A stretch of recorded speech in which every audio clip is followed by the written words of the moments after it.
Dit is my so lekker om vanoggend met Wandile Sihlobo te gesels. Hy is die hoofekonoom by Agbiz. En ons praat 'n bietjie, mense weet wat in die nuus aangaan, mense is bewus van wat in die wêreld aangaan. Ons praat 'n bietjie oor hoe Suid-Afrikaanse landbou President Donald Trump se tariewe kan bestuur. Now Wandile, it's such an honor and a pleasure to speak to you once again. Welcome to GROOTplaas. Thanks for having me on, Mia. Absolutely. Tell me firstly, how diverse are South Africa's agricultural exports? So, Mia, as a country, we are what I would categorize as an export-oriented agricultural sector.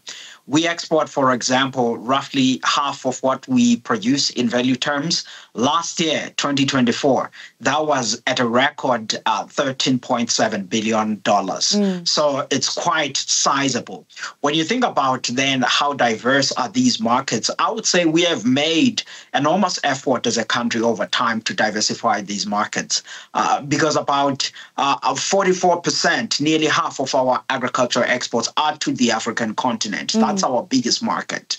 Then you have the EU, one of the biggest markets. About 19% of our agricultural exports go to the EU. Thereafter, you have the Middle East and Asia. If you combine those, I would say about 24% or so of our agricultural exports are in that market. And of course, the rest is the Americas, where the US, Canada, and the others form part of that. And you have the UK also as a single important market, about 7% or so of our agricultural exports.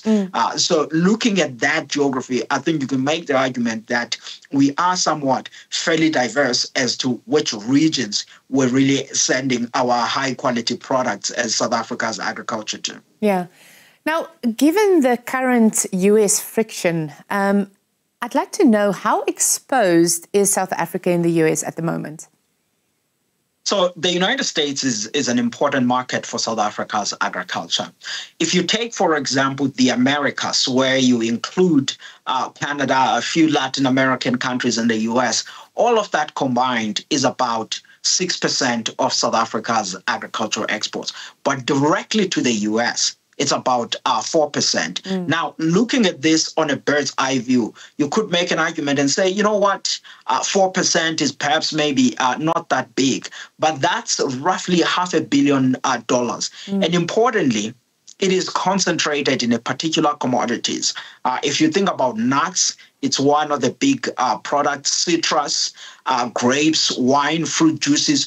Those are some of the biggest markets that are concentrated in that nearly $500 million of agricultural exports of South Africa to the US. So with the current friction then, when we are thinking about the risks that this presents to agriculture, we first think about that. But it's not even limited there, Mia, because you could look further in the list. I'm just highlighting the top ones here. You will realize that our friends down in the Southern Cape, for example, those that are in the ostrich industry, are amongst those that are affected. The lychee farmers also amongst those that are affected. So a number of industries that do benefit in that US markets, both at a primary as well as on a process side of agriculture. So we are exposed in that US market. So it's very important to us. We also hear the political leadership in the country, you know, talking about the need to diversify the market. According to you, which regions are most optimal?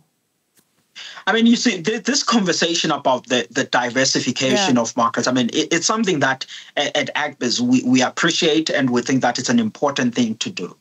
But we think that it should not be a replacement for our activity in the US. What we think should be a strategy is to retain and diversify. By that, you are retaining all that you have in the US, in the EU, elsewhere in Asia and in the African continent, while at the same time you are expanding to new locations at which we don't have the deeper access. There are two challenges with this where people sometimes see it as something that you can do overnight. The first reality is that there are established relationships and the value chains which you can't suddenly just move on an axis into to another area, which is why then having conversations with the US, seeing what near-term deal we could reach in terms of resolving the current tariffs. Even further than that, leaning on what the president, as well as the minister at international relations, Minister Lamola, as well as Minister Parks Tower, the DTIC have said, because they've said, look, South Africa wants to establish a long-term trade deal with the US. And I think that a free trade agreement or preferential free trade agreement is something we should look to do with the US. But at the same time, as that MIA is going, we then have to diversify. The diversification can be in markets such as, think about here, China, I'm thinking India, I'm thinking Saudi Arabia, and really the broader Asian markets. That space is very exciting. Incomes are better, population is growing, but it's also where really there is room for South Africa to expand its market. So it's really retaining while at the same time diversifying to new locations. Tell me, how soon can the process of market diversification be? It will take time, Mia, which again speaks then to this point I was making earlier to say, look, we have to ensure that at least we retain what we have in the markets in the US and even in Europe and elsewhere, because then think about it, to open a new trade agreement, it usually takes anywhere about 5 years, which is why we can't just take things and go. I know, for example, Mia, a few weeks ago, the ambassador of China to South Africa put up a statement where he says, look, as China, we welcome South Africa. We want to deepen trade in agriculture with South Africa, which is something that we appreciate. But the reality is that even working through that will take time. There are phytosanitary things. There are relationships to be established.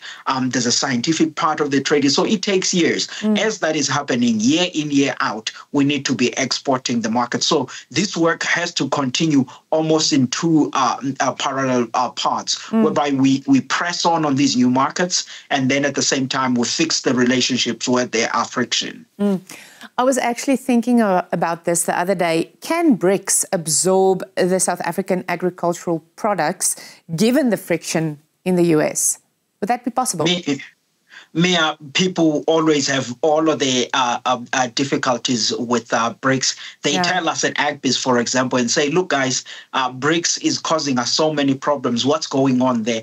And the reality, you and I know, Mia, the fact that South Africa's agricultural exports to BRICS, they are not that large at the moment. It's only about 7%. The BRICS markets account for the same share of exports that we send to the UK.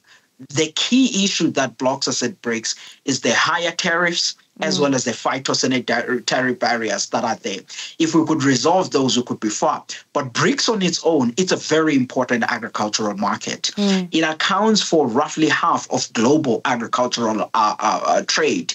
Take, for example, the original member countries of BRICS, Brazil, Russia, India, China. Those alone, they accounted for roughly $300 billion of agricultural imports a year. So South Africa has a room to expand there. And of course, India and China are the top priorities. And I think if you have a greater access in those markets, you are pretty much well set. And at the same time, of course, retaining what you have. So this is all a long-winded way of saying we have to continuously try to deepen agricultural trade within BRICS, while at the same time maintaining friendship and relationship and trade relations with everybody else and not replacing others with BRICS.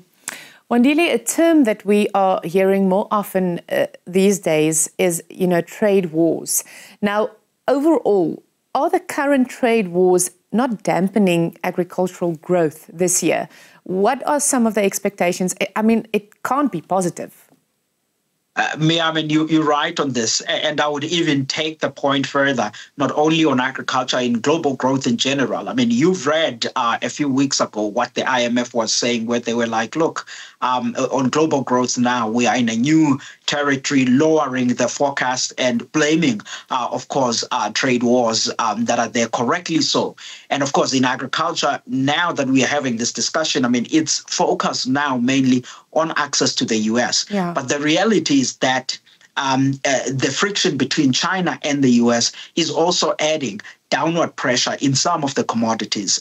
The grains, for example, are some of those. If you talk to our colleagues at Grain SA, they will tell you that, they are seeing some pressures in the grain markets because of those disruptions that are there. So that does impact the profitability of the farmers. But I think for us, what is helping this year is the fact that we are coming from a very poor year, hit by a drought. We've had excellent rainfall, perhaps maybe too excessive in May, but be that as it may, the the harvest and the output out of South African agriculture is looking well this year, to an extent that we continue to believe that this sector will deliver growth of anywhere plus 5% expansion this year. And on a trade side, we think this will also be a decent year. That's good to hear. Tell me, how are the employment conditions in the sector looking at the moment? I mean, I think then in that environment of increased activity, Mia, we maintain a similar optimism when it comes to employment. I mean, you know that at the end of 2024, the jobs data were showing that there were about 926,000 people that were working in primary agriculture. And of course, just over 300,000 people that are working in the value chain. Our sense is that the numbers will remain at those robust levels, even slightly increased. The other positive about this time around is that even wages, the minimum wage, which is usually adding a pressure to some of the farmers, this time around, it increased along with the inflation figures. So I think that even the colleagues that are either in the fruits and elsewhere that are usually under pressure with the minimum wage, I don't think that with this year's increases, they were perhaps maybe as pressured as it has been in the previous year. So this is all in all to say, really a year of a robust jobs activity, as well as a robust expansion in terms of the output. But again, still paying attention and thinking about trade. And I think the trade aspect, we are thinking about them not only for the near term on resolving what's happening in the US, but I think that diversification is even a bigger conversation because there's so much that will come out of South African agriculture in the next few years. And we have to have markets for those products. Wandile, lastly, just tell me quickly, according to you, what is the one thing we should be aware and prepared for, well, aware of and prepared for, looking at the current situation, looking at agriculture, looking at the markets? What should we be aware of? I think, Mia, the one thing myself I would say, though, is that although our focus have largely been on trade and the US aspect, we really need not to lose sight on some of the domestic things. We continue to be challenged by the failing municipalities, rural crime, and the need, of course, to implement the agriculture and the agro-processing master plan. So South Africans and farmers and leaders that are out there, they need to know that as much as we are working on resolving the trade aspect, but we should not lose sight of some of the domestic things, the ports and all of that, because ultimately, before the trade war, South Africa had its own challenges that were constraining growth. So let's not let the international matters distract us too much from implementing what is within our control. Wandile, it's a big honor speaking to you. Thank you so much for your time this morning. Have a great day.